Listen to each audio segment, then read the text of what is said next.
Hello and welcome to the stream. I'm Vikova, you can call me V, and today I am playing Roadwarden, which is a graphical text-based adventure which I have never played before, and I am very, very excited to attempt. Hello to Rowan and to Quirrell, it's lovely to have you here today. As Rowan brought up, I am no longer thieving because I think it's just taking way too long for me to progress on stream. And I think it'd be good to play something that moves a little bit faster. Quirrell says, greetings from the nine-tailed bedroom where COVID is the order of the day. Oh no. Ali says, so much coughing. No, no, no. I'm sorry. Okay. Wait 2 days for the lost, 10 for the wounded, 20 for the ill and mad, then it's time to grieve, is the opening quote. I think this changes each time you open the game. Hitting enter? I have to click enter, okay. I cannot continue or load, but I can new game. Let me have a quick look at the settings.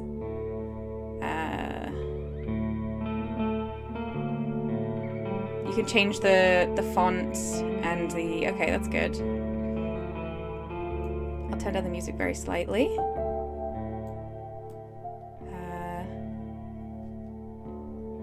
It has deaf support, that's very good. Please, yeah, show the quotes, that's fine. Show achievements. Describe attitudes. Hides text boxes when you point at attitudes. I don't know what that means yet. Narration text speed. Let's go slow because I'm going to be reading it out loud. Okay. What does pixel font look like? Oh, I do like that, but it'll be easier for everyone to read if I put it on basic, so we'll do that. Hello and welcome, Teferax! Quirrell says, I've never heard of this game, I'll be interested to see what it's like. I mean... So I found it in my browsing, as I find a lot of games, I'm always looking for something either good to stream or good to play on my own. And this is described as a mix of visual novel elements, text adventure elements, and kind of some inventory management and things. And that it feels like cracking open a thick fantasy novel. And I thought that sounds like exactly my vibe. It's a dark fantasy, so I don't know what we're going to come up across, so kind of adjust your expectations for content in that regard. So let's say, yeah, but we're going to go in. Anyway, how is everyone doing, apart from the Nine-Tailed System, who sound like they're having a terrible time? Let's start the new game. Everyone knows to stay away from the wilderness. Most people would never risk a lonely journey. Roadwardens not only accept this struggle, they embrace it.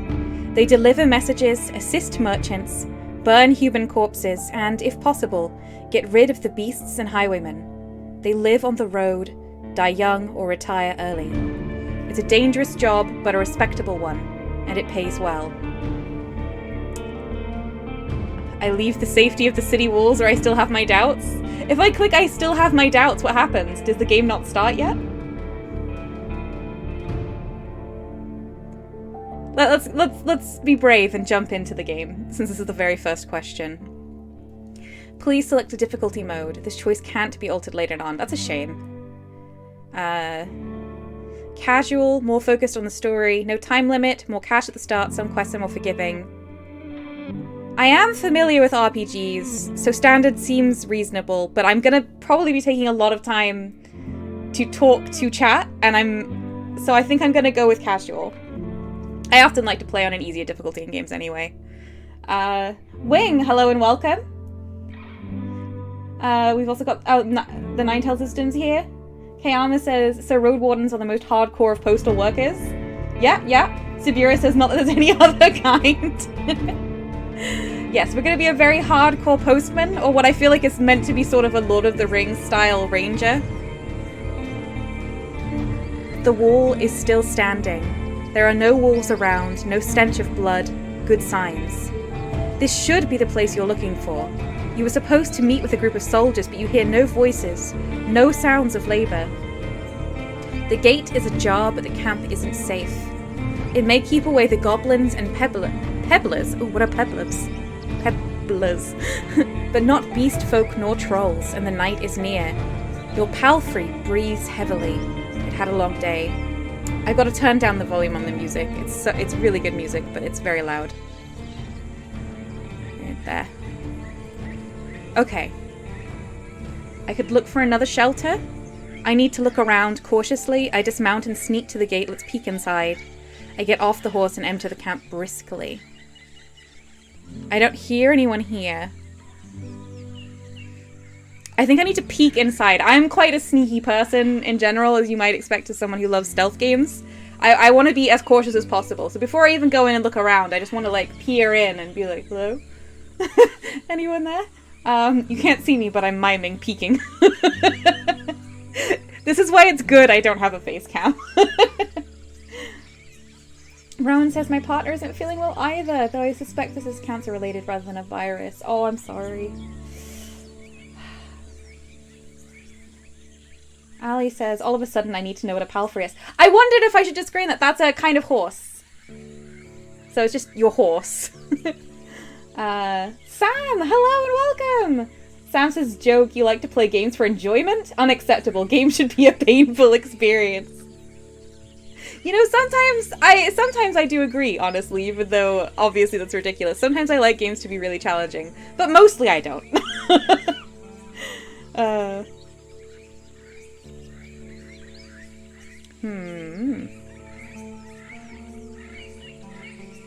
Rowan says, I too prefer to enjoy my leisure activities. Yeah, you know, sometimes. Let's peek inside. I'm glad we're playing a text game again. I like reading a lot of texts. I don't know. I don't get to do it for my job anymore, so you know. Your heavy boots hit the ground and the pain of the long ride finally catches up with you. You stretch out, bringing your back and legs comfort. All you want now is a table, a decent chair, a nice mug of beer, and some warm stew.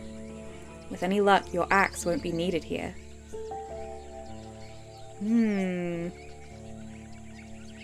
I mean, I get wanting a table, a chair, and some stew, but I'm not one much for a mug of beer. But, you know. Sibira says, stew. That's exactly what I was thinking. I was like, the stew sounds really, really good.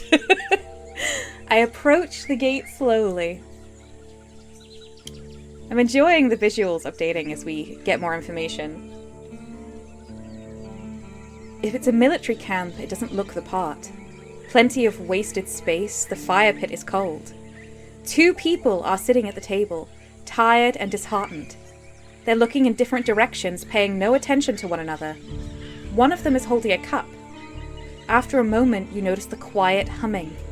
You recognize the melody of a light-hearted drinking song from the city harbour. Okay, I feel well. 30 minutes before dusk. Oh, I'm learning things by moving my mouse around. Okay, I can't wait. I could just look for another shelter. I need to look around cautiously. Or they don't look like much of a threat I can enter. But it doesn't look like what we're expecting. So I think we should still be cautious, personally. Rowan says we'll just pretend it's a root beer. I'm such a cool person that this will surprise no one, but I usually do things the other way around. Well, I was on a call with my D&D group. I was going through like a root beer period where I always had root beer, and I kept telling them how much I was enjoying my beer, hoping to get a rise out of them because everyone knows I don't drink. And eventually there was a pause and they just went, it's root beer, isn't it? There's no fooling anyone.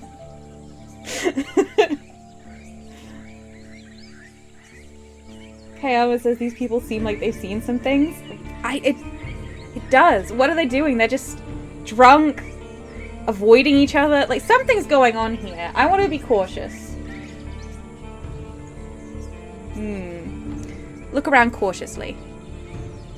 The people inside the camp didn't even notice the clatter of hooves.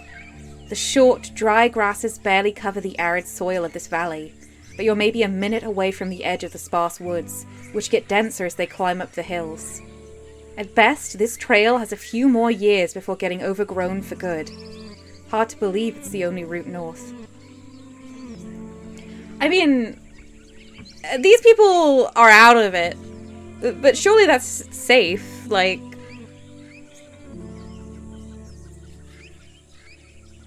Sam says I wear my predictability like a badge of honor. Another word for predictable is dependable. I love that. Alas, I think I'm predictable but not dependable. I'm dependable in some ways, but I'm very flaky in other ways. It's something I'm working on, but also I've kind of had to come to accept about myself. Let's see. I think we just go in. Do you think it's safe to go in? I think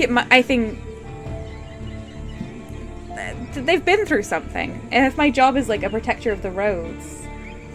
Yeah, Rowan says I think something is wrong here, but we should go in. I think so too. I'm going in.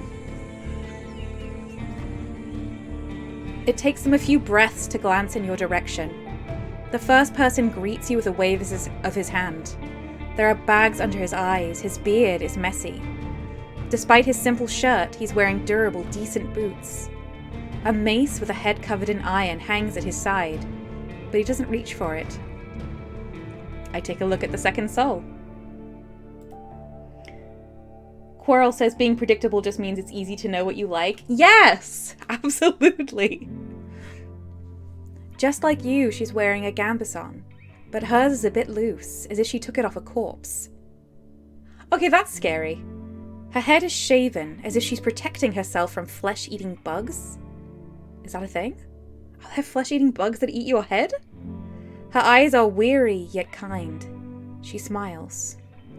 Considering the squad was sent here half a year ago, these two surely look the part, though there should be more of them. 8, you believe. I let them speak first. Yeah. It's nice to see an unharmed traveller in this godforsaken shithole. Makes me just a tiny bit hopeful. The bearded man's voice is strong, yet timid. You'll be staying the night with us, I guess? We're soldiers, he and I, adds the armoured woman. Her moment switches from half asleep to relaxed. I think it might be movement. We'll do our best to keep the camp safe, but if you were to take the first watch, it would be a huge help. Travellers ought to help each other, wouldn't you say? You think for a moment. To fully rest, you'd need a good sleep. I mean, they're not telling me to go to sleep, which would be really suspicious.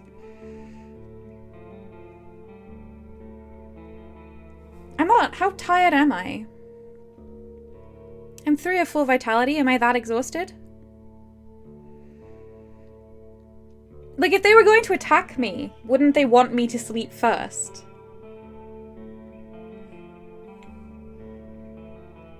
Wing says can't see those little bugs if they blend into hair. Ugh.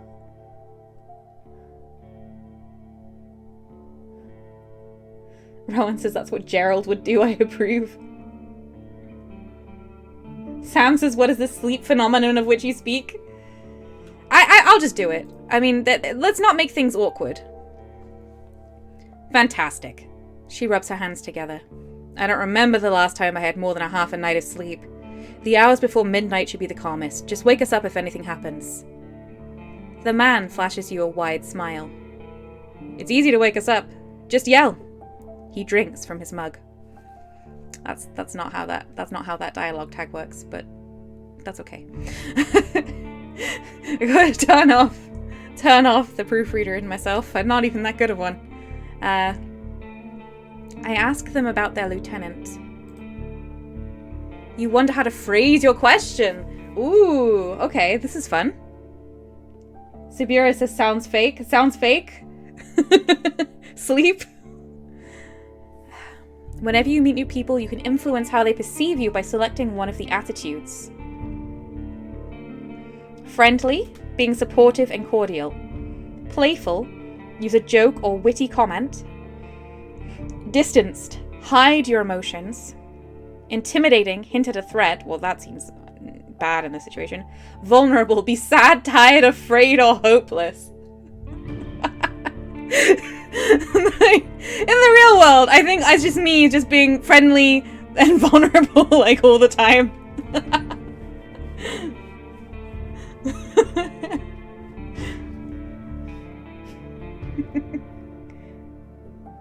Sam says, ah yes, the most realistic horror possible, worrying about how to converse. I don't know what the approach is here. Do I just be friendly?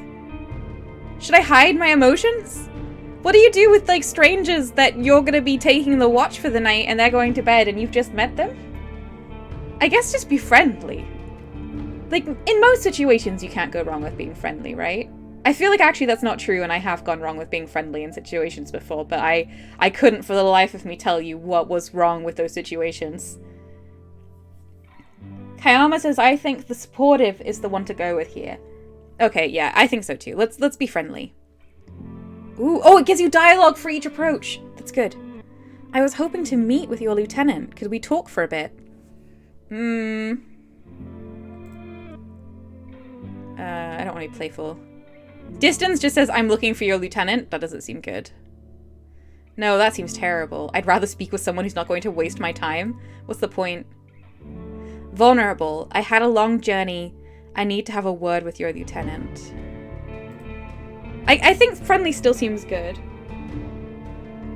9 says, these people have obviously been through hell. The lieutenant is probably dead. And they need someone who'll understand. Yeah. I mean, this is not like a comfortable camp right now. I was hoping to meet with your lieutenant. Could we talk for a bit? The woman lets out a loud sigh, dusts off her gambeson, and steps toward you. She pays little attention to the sword at her side. We most definitely can, you and I, though holding this rank is still somewhat new to me. You a messenger? Did you lose your mount? She observes you with curiosity. Or are you looking for help? I'm your new Roadwarden. My horse is waiting outside. It's the only option. Quirrell says Arcadia says hi. Hi, Arcadia! I also say hi to Arcadia. Yeah, I think Kayama's onto it. I think the friendly approach seems to have worked well. This woman's become the lieutenant. The old lieutenant is dead. Probably the rest of the squad is. Sam says, joke. My vulnerable response would be, please, it's been a terrible day and I really need a hug. Do you have a lieutenant? Sam, I want to play your version of this game. That sounds so good. Too real. Kayama says opposites for hugs. Really? The soldier in the shirt leans forward. That explains how you got here in one piece, all by yourself. Better bring your beast here, adds the lieutenant. We have no hay, but I bet it dreams of dropping its saddle. A long pause. I'm Tulia, by the way. She reaches out her hand. I shake her hand. It may be a trap. I gestured for her to stop pretending to be embarrassed. I should wash myself first, but you can call me... How is this a trap? They're fine. It's interesting. The writing of this game, I assume, informs the world, because it's meant to be kind of a gritty fantasy world, like dark. And we've met some people who've obviously been through stuff. They're in no way being overtly aggressive. They are seemingly the people we were sent here to meet. But because we keep mentioning their weapons and having the option to be extremely suspicious, it feels... The situation feels more fraught than maybe it is. Although maybe I'm just, like, trying to see the best in people. I don't know. I mean, I'm not gonna stop them shaking my hand. They can see that I'm messy. Like, of course, really shaking hands is just like a bad idea in the first place. But maybe that's just me. Sam says, and then when you succeed and the lieutenant just wraps you in a blanket and makes you some tea. Oh. Severa says, I think you might be too nice a person for this game. Look, I'm very suspicious in general. But not of people... They're not doing anything to us. I'm gonna shake her hand. She told me her name. Why would she tell me her name if she was going to kill me? How do you want people to call you? It defaults to Leto. Let's be Strider. Because this has like big Lord of the Rings Ranger vibes. I'm gonna be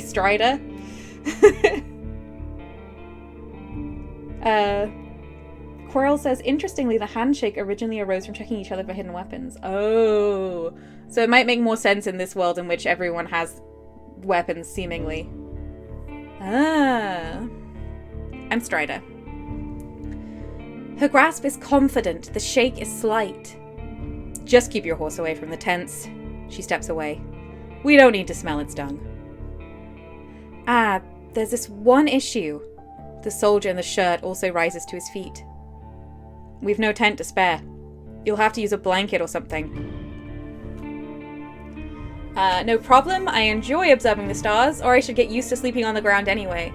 Both are true. Like, if you're a road warden and your job is just traveling around dangerous roads, you probably don't have a lot... Like, you haven't signed up for a bed, really. Which is why I would never do this job. I really like my one bed and no other beds. Quirrell says the old form involved gripping each other's forearms. He says, look, I literally have nothing up my sleeve. Ooh. Sam says, OMG, now I really want to write a game where that happens, where the more suspicious and distant you are, the more hostile the world is actually becoming, but the more you open up to people and be vulnerable, the more supportive the world becomes. I mean, I feel like that's... I feel like the world can be like that. And I say that as someone who's been through some stuff. Not to the point of naivety, but I think if you're kind to people, you often receive kindness back, and if you don't, then that's a red flag. But I mean, I think my actual view on that is more nuanced than I'm able to put into words right now while I'm on this stream, but I think you get the gist. Quirrell says, that's a thought. If you're a road warden, shouldn't you already be used to sleeping rough? We should be. I'm gonna go with the most Strider answer of no problem, I enjoy observing the stars. Ali says, I would play that game, Sam. I think, yeah, that sounds amazing. You walk through the gate. Your mount looks around and snorts anxiously. Not many humans could ride a horse. What? Huh? Sorry, the sentence is throwing me. Nearly all humans can ride horses. We've been doing it for centuries. What? Not... I'm going to take this again. Not many humans could ride a horse. It's not only taller than you, but also bulky, as heavy as it is strong. You can get in the saddle within a single breath, but most people wouldn't know where to begin. From every side, it's a wall of flesh. Horses were brought to the Dragonwoods from the conquests in the south. They can trot for a long time, but won't outrun some of the local monsters. Your palfrey needs you to survive, but without it, you too would be lost. I'm sorry. Oh, okay. I needed more context. In this world, horses are new to humans. They have not evolved with us. They might be bigger than horses are in the real world, because horses did used to be bigger at some point, I believe, a long, long time ago, they were very small. Maybe they weren't. I'm thinking cows, I think. Cows were bigger. Maybe we made them bigger. So, these horses are, like, big and scary and not as domesticated, maybe? From conquests in the south? No, they must have been domesticated by the conquests and the people in the south. So, the people in the south were probably riding them. Why can not many humans ride a horse? This bothers me. I don't like this. Rowan says horse riding is skill. Most people don't know how to ride. Horse riding is a skill. But it's a skill that is very, very learnable.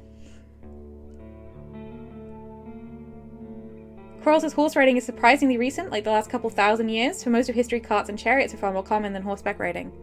Okay.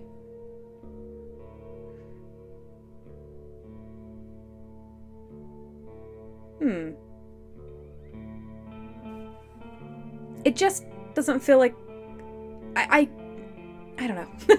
I'll move on. This is such a nothing moment that I'm just absolutely pausing over. Anyway. It's my only companion here. I want it to feel at ease. I don't care how it feels, but I need it to be strong if I want to travel and I can't afford another one. So we're doing the same thing, but the emotion of the action is different. Obviously, my horse is my best friend, and I want it to be happy. It takes a few steps toward you, scolding you with another snort. You scratch the bottom of its neck with strength and confidence, just the way it likes it.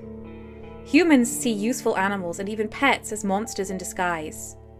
Getting emotionally attached to them is believed to lead humans to their doom. But you know that horses need companionship. Oh, this is a world where there aren't pets? We don't have dogs? We do, but we don't like them? This is so sad. This is the darkest fantasy world I've ever heard of.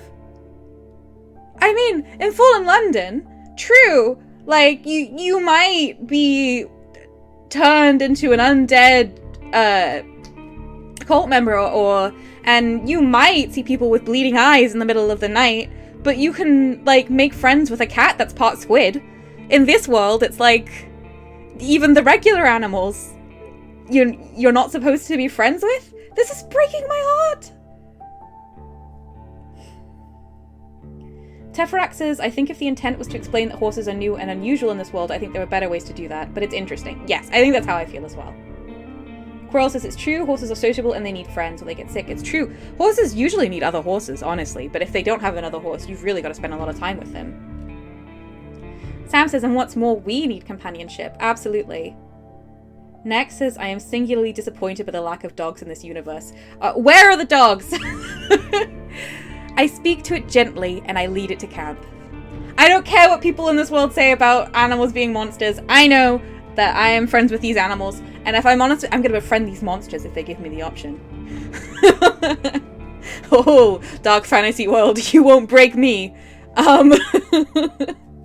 never met a monster I didn't want to pet. You end up next to the fire pit. Removing the saddle makes the horse nicker with relief. You take a couple of minutes to examine its back just in case. While the riding equipment is not that heavy for such a strong animal, with enough time it starts to chafe. You wish it had something better to eat than the shabby grass.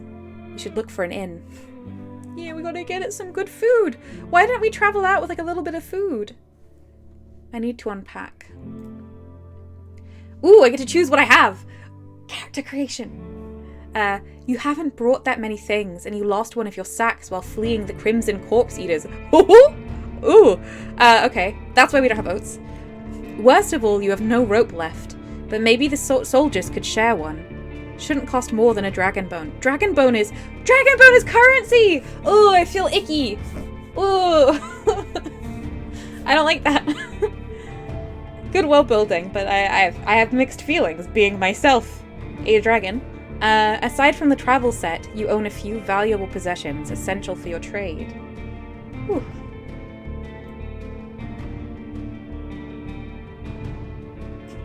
Sam's game, people with bleeding eyes, death, and disease in the streets. V, it is what it is. No animal friends. V, what is this cruel and unacceptable? How dare you? Yes. Perfect, that's exactly it. Quirrell says you're obviously supposed to be going for a ranger archetype here, but V's going full druid. Hey, the original ranger, Aragorn, son of Arathorn, loves animals. But yes, I always go full druid. I can't help myself. Sam says I'd also like to say that I also have this opinion. Oh, I'm sure. Teferac says it'll cost an arm and a leg. Oh, it's so dark. Okay. Fighter. I spent my savings on decent combat equipment. I have a fine gambeson, an axe made of steel, and a reliable crossbow with quarrels. Mage. I have talismans that help me use my powers, as well as an iron axe and a worn gambeson. Scholar. I carry writing instruments and alchemical ingredients, as well as an iron axe, a worn gambeson, and a healing potion. Ooh. It's rare that a game... Normally there's only kind of one option that appeals to me. But Mage and Scholar both sound real cool. Maybe I should be the Scholar. I want to befriend everything. I want to do some social gaming in this brutal world. Is that okay? Let's find out more about these three classes. As a fighter, you'll have an easier time in physical challenges thanks to your superior equipment and hidden bonuses during dice rolls. You'll be physically more capable than the other classes, which opens unique opportunities during some social interactions. It's the best class for RPG beginners. The Mage uses Pneuma, a versatile but limited pool of energy points that can be spent to cast a few humble spells. Magic won't protect you better than a sharp axe, but as a mage you'll be able to heal faster while resting, detect magic in a mysterious area, distract a beast with a simple trick, ooh, so we don't have to fight the beast, and find a common tongue with other magic users. The Scholar will know more about the world's mysteries than you, helping you take advantage of some unusual situations. Your character will impress the locals with its knowledge, and you'll be able to read the sparse written clues without anyone's assistance. Scholars struggle with combat more than the other classes, but with enough carefulness and exploration you'll gain access to alchemical mixtures that will help you escape from many dangerous situations. Oh! I do want to distract beasts with magic, but the Scholar sounds so cool! We're gonna find out a lot more about, like, the world, right? Quirrell singing I'm the Mage, Numa Numa, yay! Oh, okay. I'm gonna narrow it down to the Mage and the Scholar. Put your votes in now. I'm happy for someone, for chat to choose. I think at the moment we have 1 vote for Mage and 1 vote for Scholar. Sam says I am incredibly attracted by the simple phrase, find a common tongue with others. It's a lovely phrase, for sure.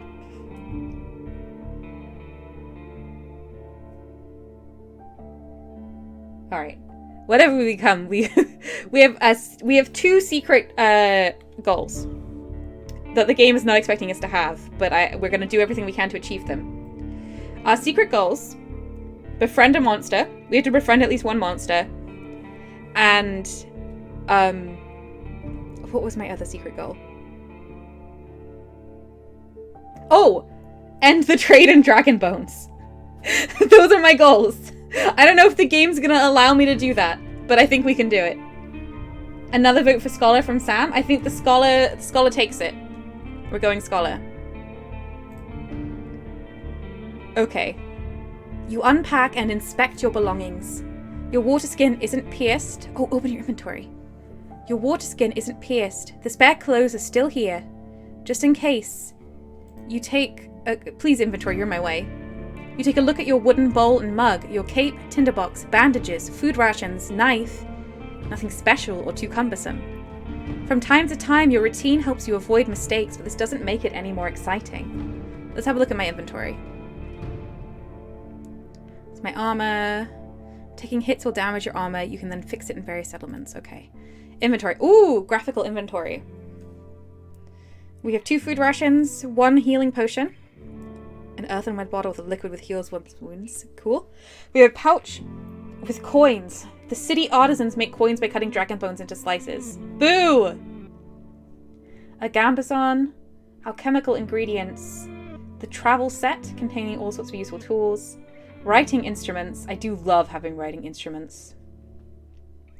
And a simple battle axe. Okay, let's get a save in here. Just in case my PC cuts out or something. This is very exciting. We're barely into this game and I'm already very excited. Quirrell says finally a game that realizes clay bottle makes more sense for traveling than glass. Absolutely. It's got a bunch of like glass bottles clattering around in there. I return to the soldiers. They're at the table again, observing your beast and chatting between themselves. Your stomach growls at the sight of them eating out of wooden bowls. 1 more bowl was put at a previously unused end of the table. You can sit down on a tree log. I join them and take a look at the meal. I thank them for the meal, but I don't want to eat with them. I sit down and ask Tulia what she can tell me about this area. I completely ignore the meal. I sit down and speak to Tulia. I'm like, I need to like rest and recover. Why would I refuse this meal? I do want to speak to Tulia, but I should have a look at the food, right?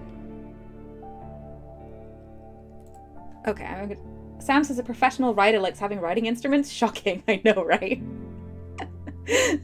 This is one of the reasons why I think I ended up becoming such a person who loves magic. Apart from the fact that magic is wonderful, in many games, the mage always comes with like a book And I was like, I want to be the one who starts with a book.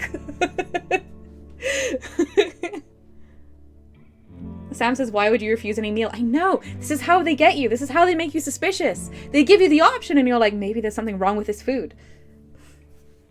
It's cold gruel, the meal eaten in times of hardship.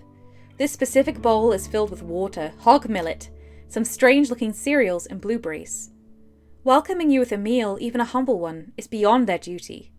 Soldiers live with and for their companions, constantly on the move from one part of the realm to another, making sacrifices to protect their group as they face dozens of hideous creatures.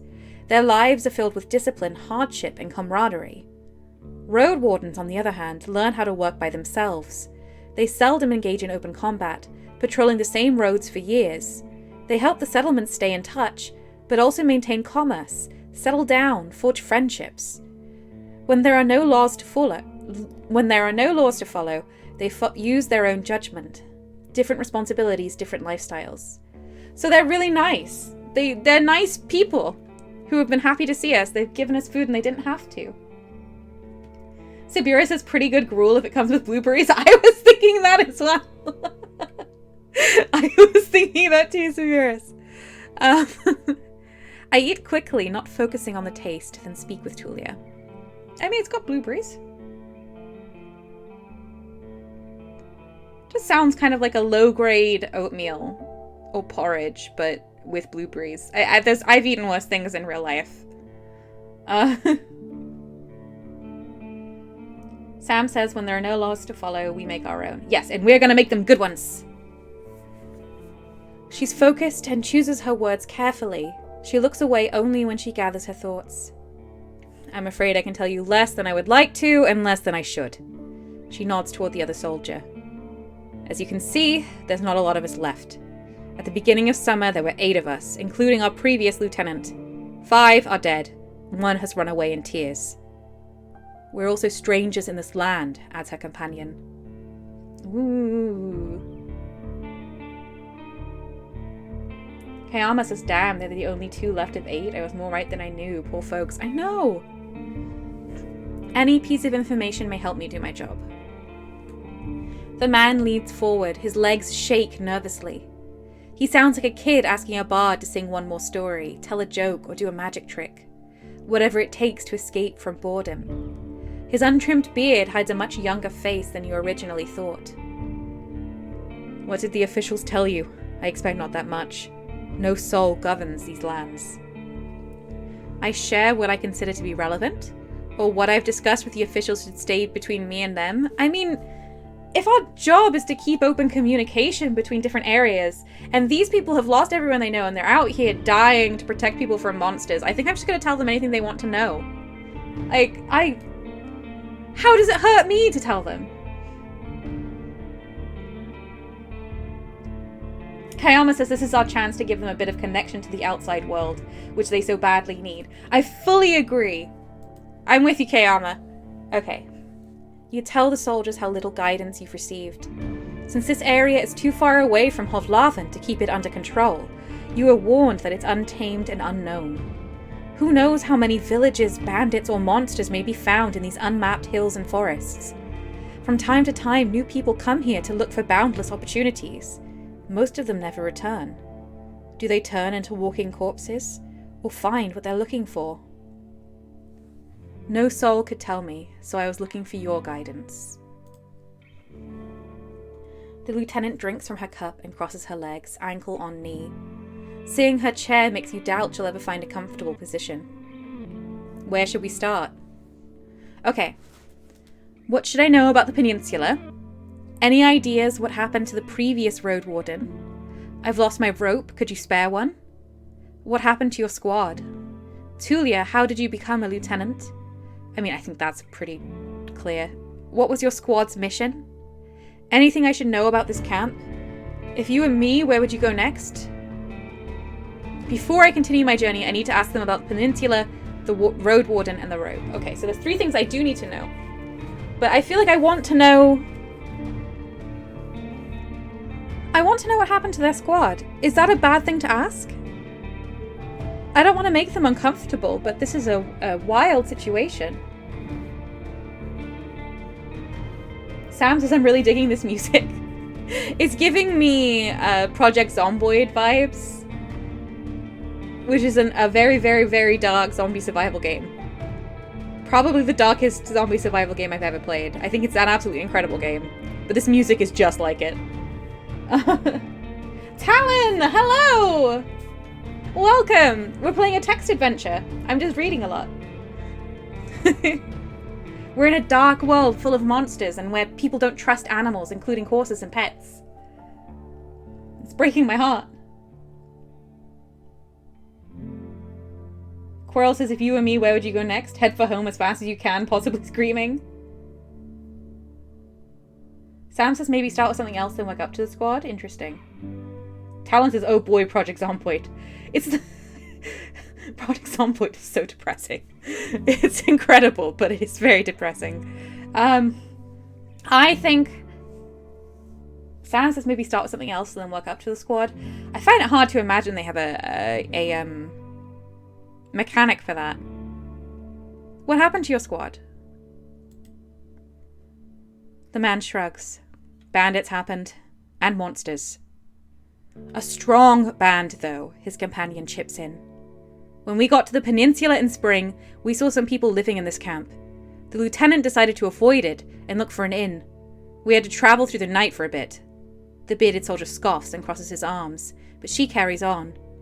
If he had decided otherwise, we would all have died that day. The innkeeper explained that the camp is a trap, that the armed ones pretend to be soldiers. Stay there at night, lose everything you have. Oh. In this camp, they looked through the inn.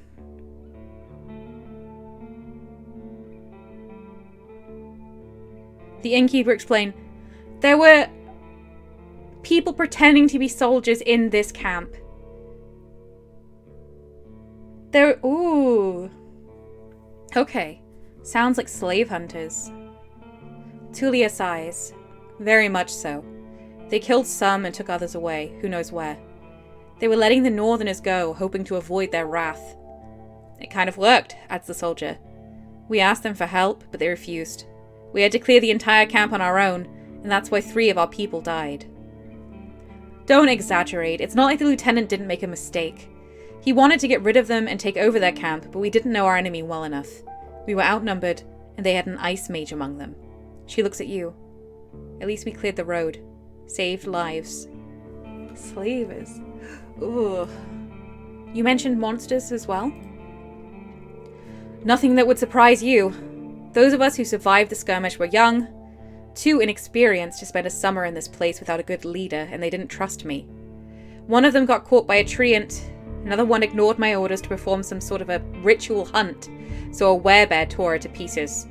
The last one tried to act tough, didn't tell us that he had cut his hand while cleaning his gambazon. She lets out a ghastly chuckle.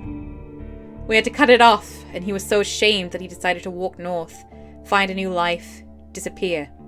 Idiot. What a colourful journey. The man tries to drink from his mug, but it's empty. I am not equipped. I don't know what to say. You've made this place safer? I guess they have if they've removed slavers, but this is such a dark story. Ooh.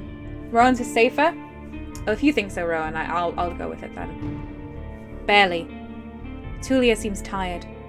And who knows if it was worth the lives and effort. Well, that's the scary thing. Rowan says they lost everyone else, say something kind. Yeah. Why do I keep playing games with social interactions when I'm so bad at them? I should have stuck with thief.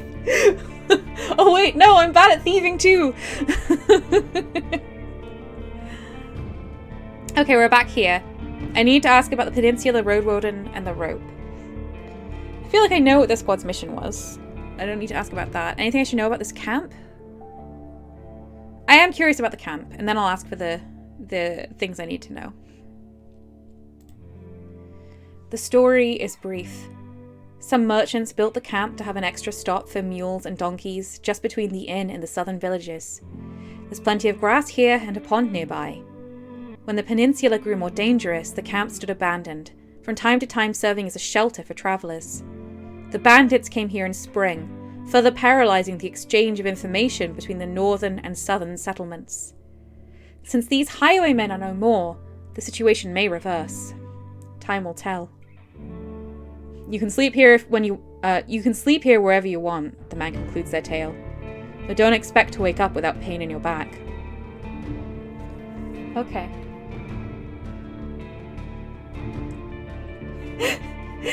Quirrell says, soldiers, before I can continue, I have 3 questions I need you to answer for me. Question 1. Whom? Ah, jeez. I miss Later Alligator. Okay. The vibes of this game and Later Alligator couldn't be further away. Sam says, joke's on you, buddy. I already have back pain. True. Let's see. What should I know about the peninsula? I'll tell you what I know, and you'll be the judge, says the lieutenant. It's Lieutenant. By the way, I don't know enough about armies to know this. I think I shouldn't be saying lieutenant. I think I should be saying lieutenant. I think British English is lieutenant and American English is lieutenant. But I think I only ever saw it written for a really long time.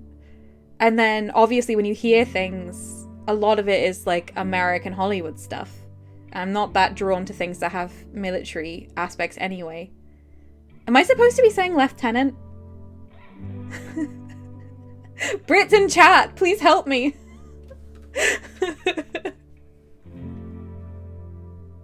Quirrell says the British pronunciation always seemed off to me. Well, it's because it looks like it says Lou.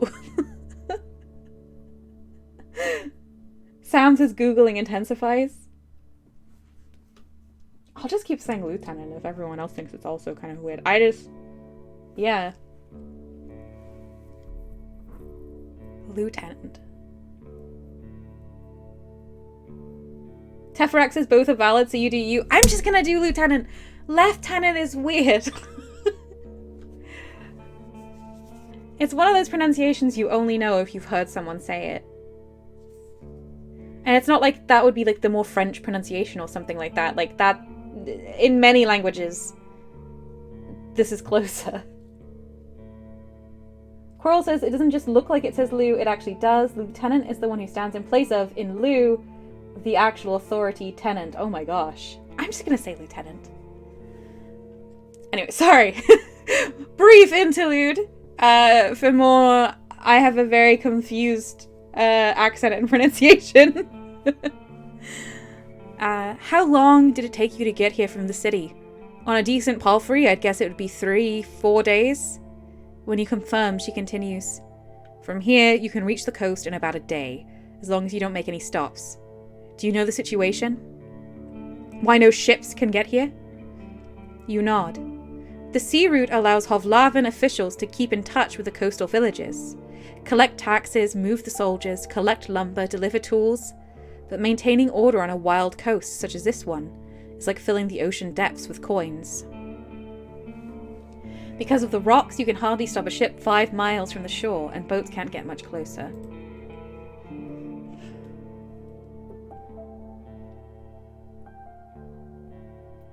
Quirrell says it comes from the French, where it's more like loot. Right, this is what I was thinking. In French, it'd be like lieutenant, wouldn't it? But the British version drifted over time as language does to more left. Sam says Wiktionary claims that lieutenant is archaic spelling of lieutenant. Oh, interesting. Okay. She nods. I don't know much about fishing, but there's not that many people living by the shore, and they don't crave to stay in touch with the city folk. As she pauses, her companion carries on. No soul from the north ever came to the camp, but when we travel to the roadside inn, Pelt of the North, they're happy to trade and to play dice. Why not just stay at one of the settlements? Oh, loads of options. Oh. The man clears his throat. I mean, you know, we're to guard this road, this camp is our post, and, well, he turns toward Tulia. She lowers her voice. Don't take it the wrong way, Strider. Sorry, I forgot my name is Strider. But are you a devout soul? Oh gosh, my nose is getting stuffy. Please forgive any nasty sounds. I'm working on it. Okay. Hang on. Am I a devout soul? Here's the options. Like most city folk, I believe that people should unite their strength to overcome the threats of nature and dark magic. Everyone will be judged for both good and evil deeds. I'm part of the United Church. For many years, I've supported a monastery that does its best to advance mankind's spiritual growth, artistry, herbalism, and magical research. I follow the teachings of an order of truth. I'm from a small village. For me, the freedom of shell, pneuma, and soul are the main virtues of life. My community is unique and independent, and so are its members. I have a place in my fellowship. I have a strong connection to nature and spirits, and follow the path of my ancestors. Some of my beliefs may be considered sinister and treacherous by the city folk. You'd probably call me a pagan. There's no evidence of the right's existence, and all the magical tales are explained by magic. No, I'm not. Can I be a pagan in a world that hates magic, that hates dark magic and monsters? Because I think I can. Surely being a pagan is the path that will lead to me being friends with monsters. Coral says, you'd probably call me a pagan. My cat's name is Hellebore. Yeah, exactly. Rowan says, I like fellowship, but pagan is also good. The fellowship sounds nice because it's like... It sounds very independent and free. But this isn't saying anything to anyone else particularly. I'm gonna go pagan. I'm just saying that because I'm quite pagan IRL, but... Sam says for a second I misread herbalism as ableism. Was like, excuse me? I think this is the path that's going to lead me to monster friendship. And we must never forget our 2 secret goals. To end the trade in Dragonbone and to befriend a monster. Rowan says fellowship goes with your lot of vibes. No, that's so true! My fellowship. Sorry. A pagan Roadwarden. The man scratches his head without the slightest subtlety. Now I'm sure we can have a conversation. We're civilized people. The lieutenant clears her throat. I'm from the United Church, but I'm not a priest or anything. Definitely not a zealot. An awkward pause. The United Church has spilled the blood of countless pagan tribes, making it clear that who's not with them is against them. Your family shared gruesome stories about the atrocities committed by the priests against your ancestors. Ooh. Look, if you're not attacking me, I'm not attacking you. It's fine. Like, it's not fine, but let's just not get into it. I'm just staying here for the night. Sure, I'm not looking for squabbles. Rowan says she's being honest but not hostile. You shouldn't get mad at her. I agree. I completely agree. The people here are disquieting. Every few words she taps the table with her finger. Their traditions won't help them negotiate with the officials. Here. She starts to draw lines with her index finger, as if she's pointing at an invisible map. The peninsula is connected with roads like a big circle. In the northwest, you'll find a weird village at a bog. It's not exactly pagan, I don't think. It even has a priest who claims to be an eremite. You nod. She means a fellowship. They do crazy shit, her companion chips in. They use the dead to cut down trees and dig in soil. Once I saw it, I begged to never return there. There's a necromancer commune down the road? There's a necromancer commune down the road! This is huge news! We gotta go! Why didn't they tell me that a fellowship meant I ought to be in a necromancer commune? Jabal, hello! Jabal says, sorry I missed the first 2/3 of this. What's been occurring so far? We went into a camp and have been suspicious. We're living in a world full of monsters and people don't trust animals because of it. Even horses and dogs. We've been having a big conversation about how to pronounce lieutenant and we're going with lieutenant. Sam says we're gonna meet Reanima. I know, right? Toontown exists in this world, confirmed. Rowan says I tried to get you to go with fellowship. It's true, it's true. You should have given me the necromancer pitch. Who would beg never to return there? If zombies are dangerous, and then normally, but then you go to a place where zombies are friends, that's a plus, right? Jabal says I have played this game, so I'll do my best not to spoil all the things. Oh, okay, so you know what's going on. This does seem like a game you would have played before. Okay. Let's see. I see. You've heard tales such as this one since you were a child. If an isolated settlement manages to survive without a city's influence, its customs and traditions grow more and more alien. Sounds amazing. Every generation learns how to adapt to the dangerous conditions they have to deal with. The rustic pagan traditions muddy their river of faith. Why would I think that? The United Church often warns its members about the crazy druids, necromancers, and blood mages. The bringers of doom, the traitors to humankind. I have chosen the right background! Let us befriend the druids, the necromancers, and the blood mages. I'm feeling it. Oh yeah, Jabal, we have 2 secret goals that I decided about a minute into the game. 1, we want to befriend a monster, at least 1 monster, and 2, we want to end the trade in dragon bones, because that's just not chill. Good. Okay. Were you able to speak with these necromancers? And how about the East? Any monster worth mentioning? Anything that could catch my mount? I do need to know about a monster that could catch my mount, but I definitely want to know about these necromancers. Were you able to speak with these necromancers? You can see why we were not eager to go there if we could avoid it, the lieutenant chuckles.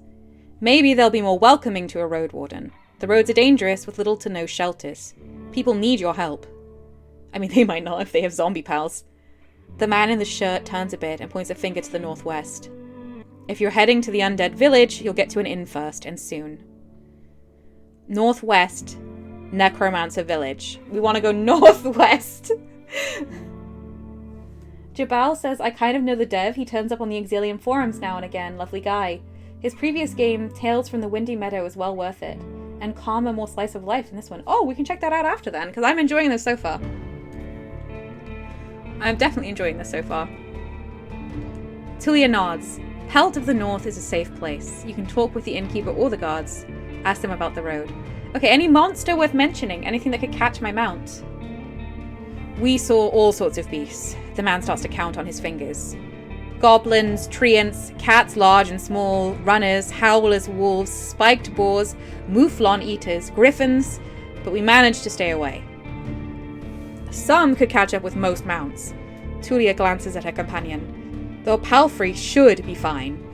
What kind of mounts are people riding on that are slower than horses? I gotta know.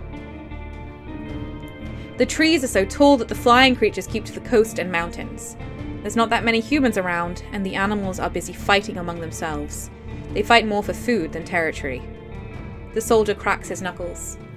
Don't provoke them and ride fast, just count on luck. Okay, and what's to the east? It can't be as good as the Necromancer village, but I'll listen. Quirrell, if I had a guess, I'd say donkeys? But there were no horses here. I guess there could be donkeys in a place and not horses. Yeah, no, that makes sense. I think you're right. Donkeys. She stares off across the camp. Hard to tell. We went there only once. There are hills, forests, rivers. We saw tunnels sculpted in leaves and branches, but we didn't enter it. Wilderness all around. A tunnel sculpted in leaves and branches? That sounds very cool! But not as cool as the Necromancer village. I gotta go to the Necromancer village. I'm afraid we can't do more for you. Okay, so I've asked them up Peninsula. I need to ask them for a rope and for the Roadwarden. I've lost my rope. Could you spare one? My throat is getting so sore. I am not used to reading this much out loud. Not anymore, anyway. You're in luck. She heads towards one of the crates and moves aside a large linen sack, revealing a rope. She brings it back and nonchalantly sits down on her chair. Take it. I was planning to leave it behind. I take a closer look. A fine rope! A regular rope made of hemp fibers. Well, is it fine or regular? Buy for 0. Or I take it and offer some food in return. They did give me some food. I'll give them some food.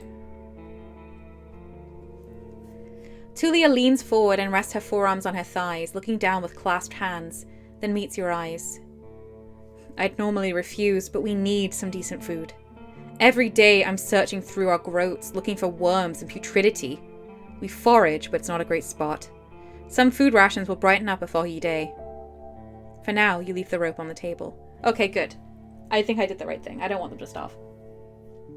Jabal says, also, whilst I have played this, I messed up enough that there are still some sizable plot thingies I didn't manage to work out, and I screwed up quite a lot of major plot elements. I got a lot of the helping individual friends bits right, but brutally messed up some of the saving whole villages ones. Oh, yikes. Sam says, I bet some Fae live in that tunnel. Yes, but necromancers. Okay. Any ideas what happened to the previous Roadwarden? Tulia takes a deep breath. Aren't you a bit late for a rescue mission? We haven't heard from him for almost half a year. The soldiers speak a bit between themselves, trying to get their story straight. They confirmed that he had stopped by their camp a few times, but stopped showing up at all in early summer. The bearded soldier stops to scratch the table with the tip of his knife without looking at you. I don't remember his voice. Always busy, drowning in things to take care of. He would sit somewhere, sharpen his sword, fix his loud mail, clean clothes, write notes on that wax tablet of his. A scholar like us! Yep, and leave at dawn. Unlike us, Asterion never gets bored. Tulia let out a joyless chuckle. He's secretive, but some of the locals speak about him warmly. Maybe he just doesn't like us. Asterion. Ooh. Jabal says, I was earnestly trying very hard. The endings of this game are difficult to get positive good. Well, I am playing on casual mode, so that may help. Sounds like you're not sure if he's dead or not. Okay. If anyone knows, they won't tell us. Maybe someone is keeping him in a basement. The man carves with passion. We haven't seen him or his Saurian. His Saurian! Why do I have a horse? I could have had a dinosaur! Sorry. Something ate them, I bet. The officials have hired you, right? They don't expect him to return. Richer Roadwardens often use four-legged, meat-eating saurians as their mounts. Oh! They have to be tamed and trained since they're hatching, but unlike horses, can easily defend themselves from many monsters. At least your palfrey is fast and reliable, and won't suddenly sink its teeth into an innocent passerby. Okay, yeah, that's a downside. I still wish I had the big dinosaur, though. Do you know what he was looking for? Maybe he left you a message?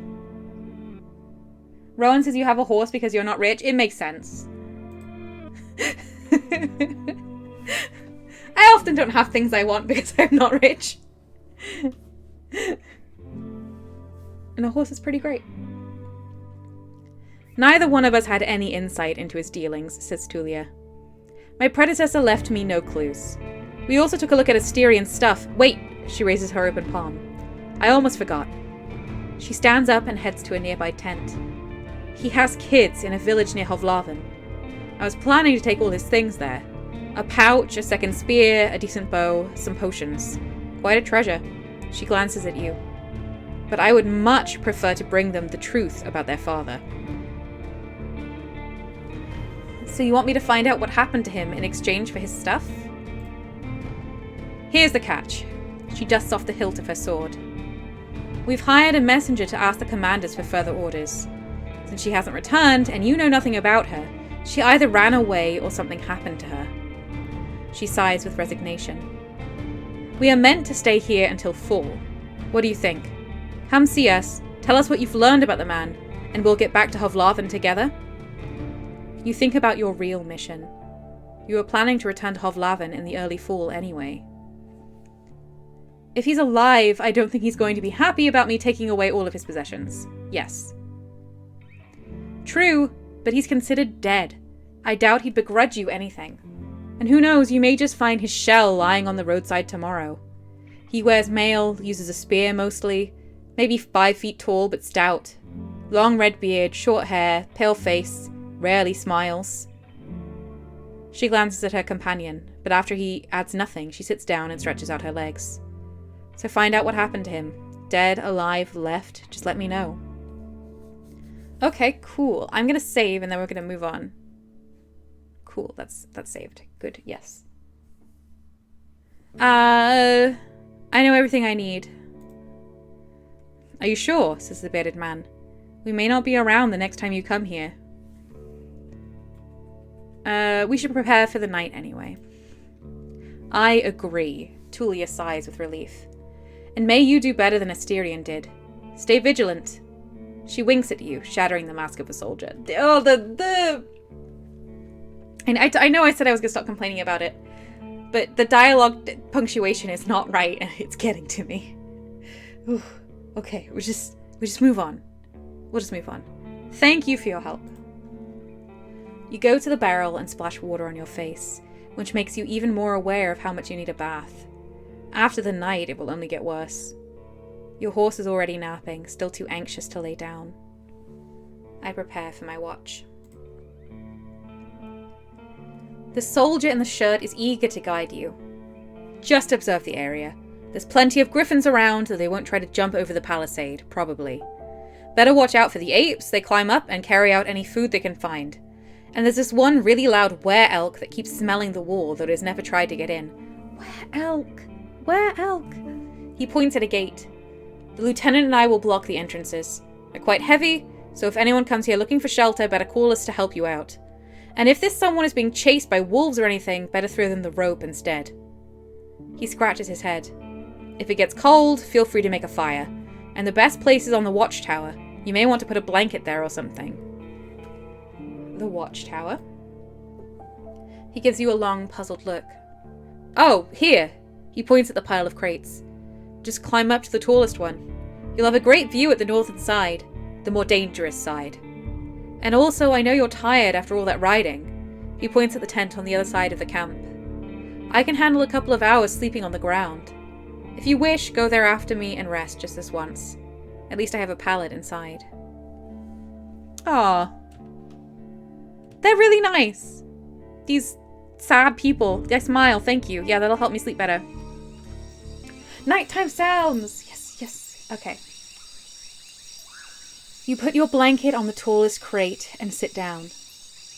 The night is warm, but the sporadic summer breeze brings gentle refreshment. From time to time your back aches, and you have to force yourself to keep your eyes open. The light of the moon helps you focus on the tall grasses. For most of the time you spot smaller critters and birds, but there are exceptions. At one point you see 3-horned deer trying to challenge one another. Before they clash their antlers, a 2-legged dragonling appears, leading its much smaller offspring. The furry beasts try to intimidate the predators with roars and aggressive head movements. After a few moments, both sides walk away slowly, not willing to risk the fight, nor to admit their defeat. I need to befriend these monsters. I don't let it distract me, I keep looking around. You hear the death screams of distant prey and the mating calls of monkeys. Runners are chasing a grey hare. A group of musk oxen lazily chew the grass, preparing themselves to sleep. A dusk fox is running together with a lynx, making playful screeches. Thankfully, you never have to intervene. You just sit there, watching the not-so-distant forest, trying to outlast your sleepiness. You can only guess how much time has passed.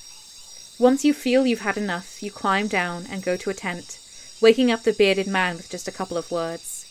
You confirm that nothing important has happened. I gather my things and squeeze into the tent. I use my bag as a pillow, put my blanket on the pallet, and cover myself with my cloak. Sleeping in a tent is not the stuff of dreams, but it's a much welcomed rest. The pallet keeps the cold soil away. The moonlight saves the outside world from the eerie gloom. You listen to your own breath and find a comfortable position.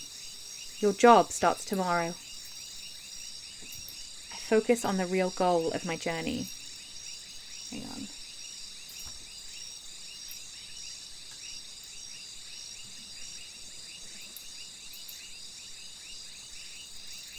The Merchant Guild wants to take control of this realm. Your wardening duties are secondary. First and foremost, you need to explore the peninsula. Learn about the territory, resources, and threats. Get to know the locals, and if you can, convince them to consider negotiations with Hovlavan officials and traders. Could the tribes resist the soldiers, or be a threat to the priests of the United Church?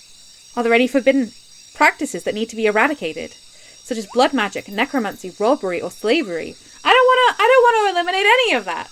Well, no, wait, no, that's not true. The last two, I want to eliminate. But the necromancer, I want to befriend the necromancers, okay? I'm going in, I'm saying it right now. I want to befriend a necromancer. I don't know why I said I don't want to eliminate any of that. The last two are very, very, very, very bad. Definitely want to eliminate those. Sam says ending the trade in dragon bones. I know, it's like Strider doesn't understand me at all. At least I have time. I need to be as thorough as I can. Once you finish your reconnaissance, you should speak with Tulia and return to Hovlavin. There you'll report back to your employers and get your reward. In the meantime, you have your own goal to pursue. My own goal? Hang on! End the trade in Dragonbone? No? I need to gather some extra coins so I can help a person I care about. I need to gather some extra coins so I can retire early and live in prosperity and safety. If I gather enough connections among the local leaders, I'll use them to become a major player in the Merchant Guild. I want to be remembered as the soul who brought peace and order to this realm, a hero. I just want to help people, make this region safer for the locals and the newcomers alike. I need to find a new life for myself. I have a difficult past and I want it to be forgotten. I want to help people and make everything safe. There can be no other reason to do this miserable job where you have no bed.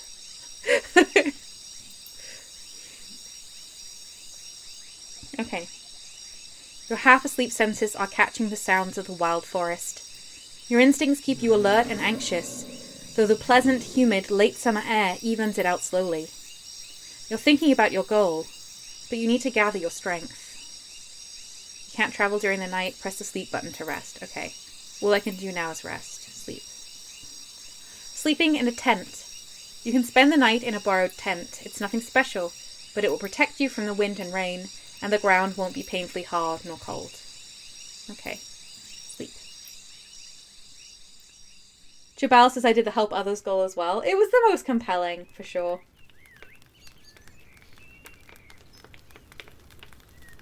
Sam has become a major player in the Merchant Guild to eradicate the use of Dragonbone from within. Ooh! Next run! You're woken up by sunlight, well rested and ready. Without haste, you gather your things. After only a couple of breaths, you notice a weird smell like a roast. No, burning meat. Burning, rotten meat. Disgust crawls into your consciousness. You exit the tent. I'm afraid. Your horse is looking around nervously. Your bags are where you had left them. You see an open gate. Burning rotten meat? At least my horse is safe. I go outside to see what's happening. Both soldiers are standing near a humble pyre. The man in the shirt looks at it contemplatively. Why do we keep calling this man the man in the shirt? Tulia is the first one to address you. Strider, she greets you with a nod. We used the horse's manure for the flames, so don't worry about cleaning it up. You see a corpse among the flames. It's impossible to tell if it belongs to a male or a female, but it was an adult. The burning process won't be over for a couple more hours. A traveler or an undead? The latter. A young one. She lacked the pneuma to understand that she couldn't get inside the camp without climbing. I stabbed her with a spear from a safe distance. She shifts her weight. One more fog and she'd be a real threat. Even now it took a couple of hits to knock her down. Sooner or later, every human shell wakes up, gaining more strength with each soul it devours, and each moment it spends in the fogs. Burning the dead is not just a religious practice, it's a necessity. Soldiers, priests, village mayors, and even roadwardens. Making a large pyre takes a lot of time, but it saves lives. Tulia calls this undead a she. Most unites hesitate to do so. Interesting. Time for me to leave. Running away from the reek, huh? I don't blame you. She walks with you for a few steps. Find us here if you need us, or if you learn what happened to Asterion. There's enough ground here for you to rest. Safe travels. These words make you stop. An old farewell, mocked in a number of songs and tales, but yet you hear no scorn in Tulia's voice. You wonder how many acts of kindness like this one you're going to experience in the days to follow. She returns to the pyre. I prepare myself for the journey. This is such a rough world that someone says, like, farewell, and you go, this is the nicest person I've ever met. Quirrell says, sounds like necromancy has more hazards in this universe than just the ick factor. No, still, I think the necromancy makes even more sense. If every dead body wakes up and becomes a zombie, then the ability to control zombies is necessary to society, right? Kayama says, I actually do tell people safe travels when parting. I mean, it's a lovely sentiment, for sure. Alright, I prepared myself for the journey. You somehow missed the fact that your mount is already saddled and warmed up. You double-check the equipment, but you don't need to fix anything. The soldiers were diligent. Normally, preparing any palfrey for a long journey takes a lot of time. You put on your gambesson. I wish this didn't... Go away. Okay, there we go. You put on your gambesson and make sure that your axe is tightly attached to your belt, then get in the saddle. The palfrey nickers, ready to leave. It's time for you to get to the crossroads, north from here. Okay, save. Travel. Travel forward to continue your journey. Once you're done with the north, speak with Tulia to return to Hovlaven. Alright, my only option is north. Let's go.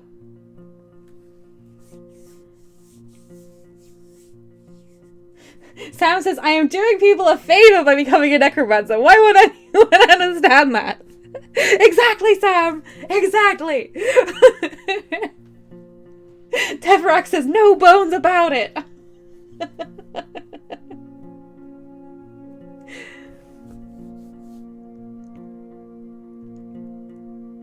Even at a later hour, you wouldn't expect to meet any travellers in the valley. The warm summer breeze lures your mount forward, but the serene chirping of birds is quickly replaced by the distracting screeches and gurgles coming from further down the path. You soon find the pack of four-legged griffins. They're larger than foxes and merge the features of birds and furred beasts. Each one is of a different size, coat, and colours, and their temperaments are just as varied. Their fronts are covered with vivid feathers, while their rears have darker fur. Their wings are massive, making them impressive jumpers, but they're too heavy to fly. About 24 beasts are yelling, brawling, and chasing each other around, blocking your path. Ooh, I like that little undead wolfie. Quirrell says, well done, Teferax. That pun made Arcadia groan, roll over, and say, I am now dead, I need a necromancer. Don't worry, Arcadia, we're gonna go to that village. We're getting help. I consider my options. The dice icon marks actions that involve a random chance. Okay. You can't enter the forest blindly. If these or other creatures were to chase after you, the thicket would be disastrous for your horse. There are reasons why travelers stay as close to the main roads as possible, and why adventurers move in groups. Usually, the safest approach would be to stay where you are and just wait for the pack to get hungry. It may, however, take up to a couple of hours. You're thinking about your conversation with Tulia. You've got a lot to do, and time may be of the essence. I can use the scholar's education to unlock unique interactions. Knowledge! My knowledge is useful here! Let's do it, let's do it!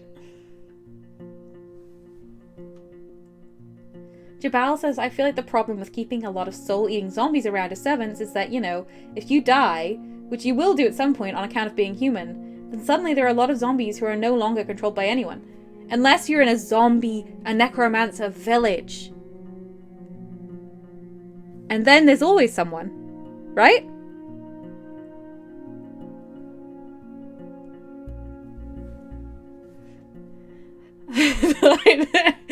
You can't convince me. I'm pro necromancer village. I wrote a whole book about being pro necromancer village.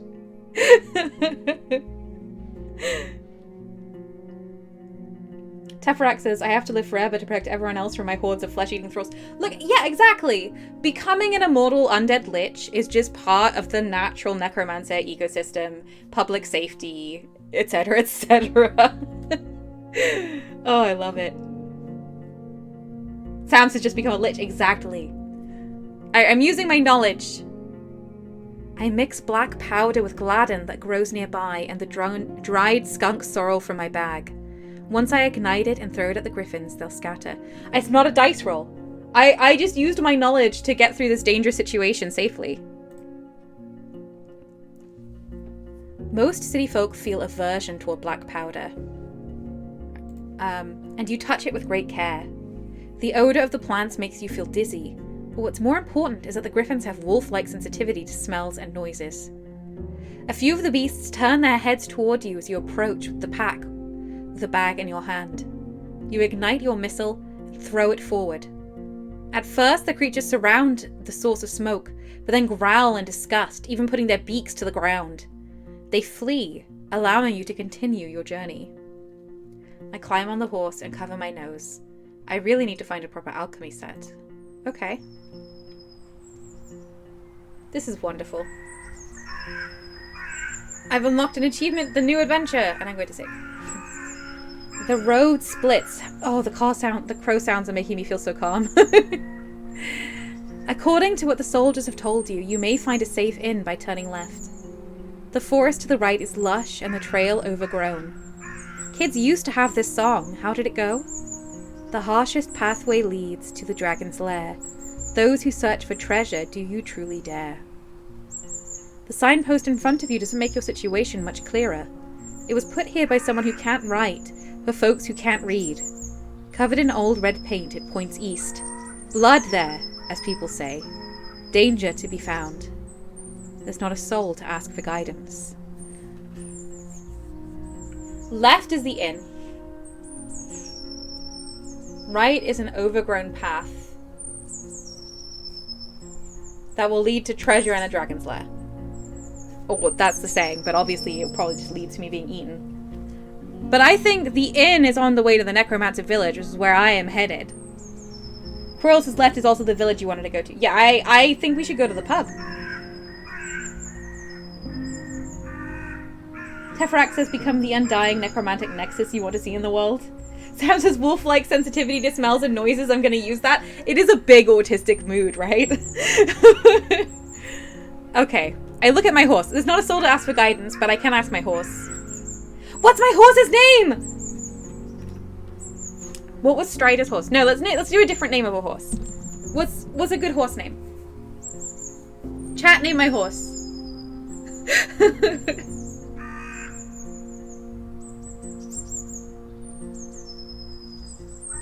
Rowan's a Shadowfax. That's not Strider's horse, but it is a great horse. Last of the Miaris, after all. Jubal says Shadow Facts. Oh, I like that very much. Teferax says Shadow Emails. No.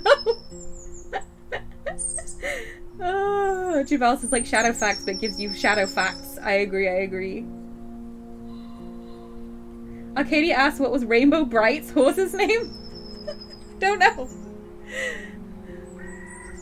Sam says Binky. Binky's gotta be one of the best horses in fiction. Alright. But I like Shadowfax. Shadowfax is such a good pun. My horse is Shadowfax because I'm a scholar. We're doing it. Okay. Shadowfax is peaceful as you stroke its mane. Maybe it can't help you choose a path, but you've spent many years together. Happy to go on, it takes a couple of steps forward. You spot a few berry shrubs and wild cabbages, but they still need at least 2 weeks to gain maturity. Time to make a turn. Left! Where's west? What? Yeah, okay, west is left. Yeah. Okay. Teferax says, what about Shadowfax makes your character think they can't pick a path forward? Exactly! Shadowfax knows what's up! Left. Shadowfax trots with ease, unbothered by the few branches covering the beaten road. The birds' songs and distant howls draw your attention to the forest, which gets sparser and brighter. You spot boars, roe deer, and saurians. Now, saurians are a bit scary. For my horse. The sight of a nearby wolf pack worries you. But once you push your hips forward and your palfrey enters a canter, the beasts don't even begin a pursuit. The speed alone will protect you from many dangers. You notice a stone tower taller than the trees. It must be the inn I've heard about. The inn is a tower? Doesn't really look like a stone tower, but inns like this one fit the regions travelled by merchants, but you wouldn't expect a place of this size in a forsaken peninsula. The stone and lumber must have been transported from far away, and the workers, guarded by expensive mercenaries, surely lived for many seasons in a primitive hamlet, subsisting on salted supplies. I'm noticing now there is actually a tower in a wall around a regular inn. Okay. There are seemingly no cracks in the wall, and the building was whitewashed only a few years back. The road is wide and beaten. Dozens of souls could hide, if not in the buildings, then at least in the yard. The expenses and labour put into this fortress were worth many trading ships. 3 armed people are on the ramparts, though you only see what's above their waistline. They're leaning on the parapet, right next to the gate, and you think you notice a glimpse of a smile. They wear gambesons, each one of them dyed differently, yellow, green, and linen grey. I approach the gate.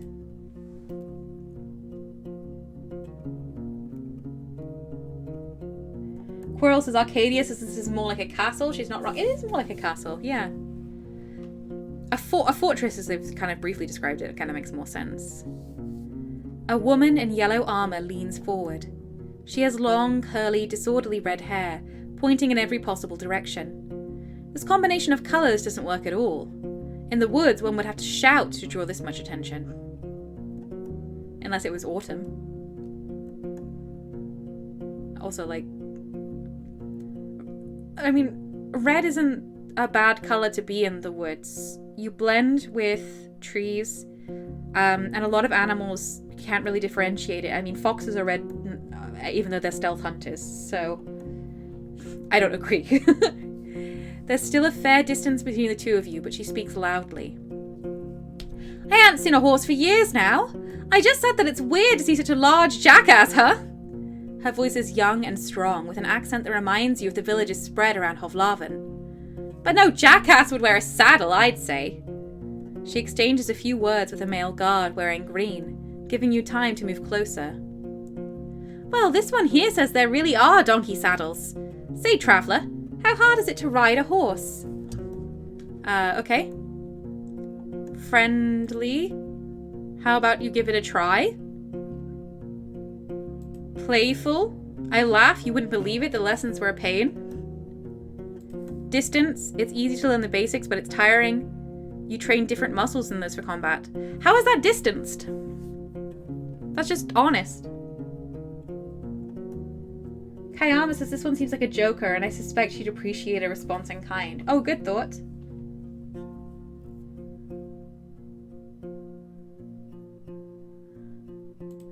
Intimidating. No.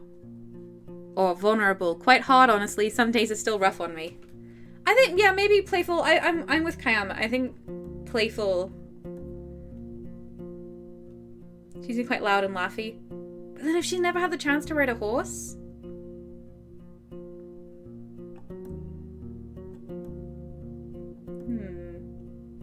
We'll just laugh.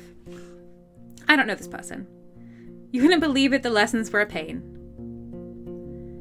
You get off your horse and imitate the silly walk from the day that followed your first long journey, when your whole shell was crying. You illustrate the pain as you move your hand from your back to hips and thighs.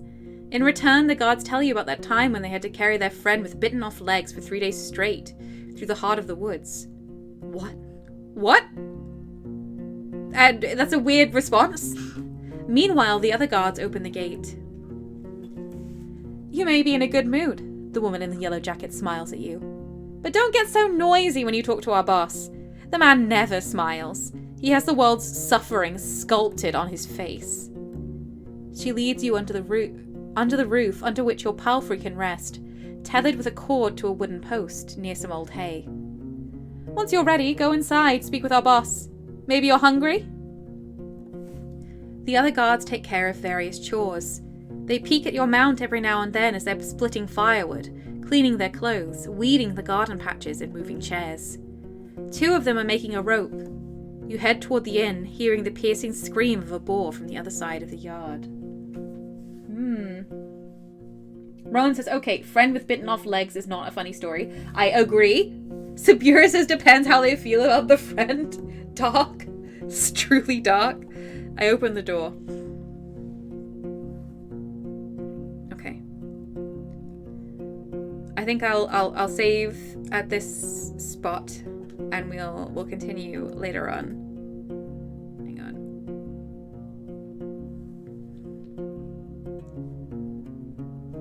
Save.